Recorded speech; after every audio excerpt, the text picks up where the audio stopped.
La politique de la ville, ça peut sembler très compliqué et pourtant, c'est très concret au quotidien. On prend 2 minutes pour vous expliquer notre feuille de route. La pauvreté affecte aujourd'hui des territoires très différents en France.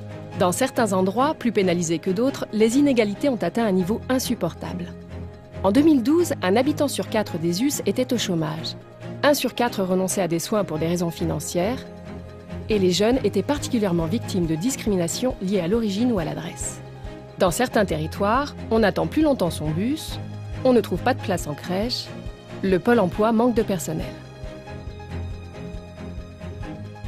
Depuis 30 ans, la politique de la ville a ciblé ces territoires qu'on a appelés les quartiers. Les dispositifs se sont superposés et tout cela est devenu illisible et inefficace pour réduire les inégalités. Pour changer la donne, le Parlement a voté en février 2014, à une très large majorité, une loi qui simplifie la carte des territoires de la politique de la ville. Les moyens seront recentrés sur 1300 territoires cœur de cible. Ces territoires sont définis par un critère unique, le revenu des habitants. Le critère le plus évident et le plus objectif. Quand on habite dans un territoire cœur de cible, l'État, les collectivités et les services publics prennent des engagements.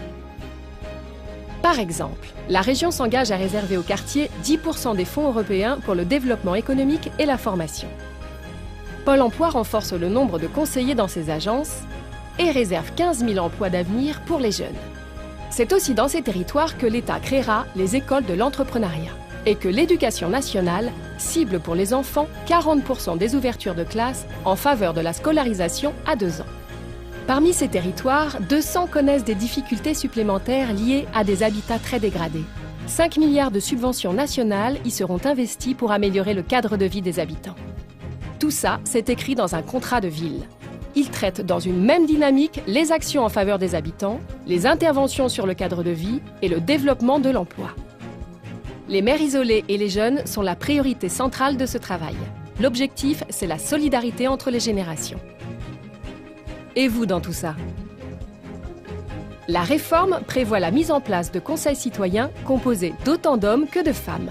Pour donner la parole à tous, leurs membres sont tirés au sort comme on le fait des jurés. Et les volontaires sont aussi les bienvenus. Le conseil citoyen débat, dialogue avec tous les acteurs et donne son avis sur les projets développés. Ils seront mis en place avec les contrats de ville. On récapitule. La politique de la ville, c'est une logique simple et républicaine, pour donner plus à ceux qui ont beaucoup moins.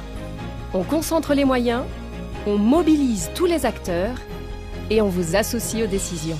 Et si ça vous paraît plus clair, on compte sur vous pour partager la vidéo.